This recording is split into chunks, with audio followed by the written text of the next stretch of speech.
Maraming pangarap, minsan natutupad, minsan di para sa atin.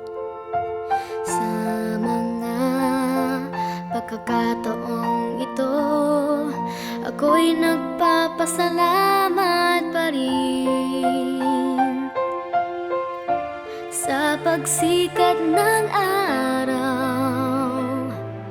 liwanag ng buwan at bituin, tubig sa dagat, mga puno't bundok, sariwang simoy ng hangin.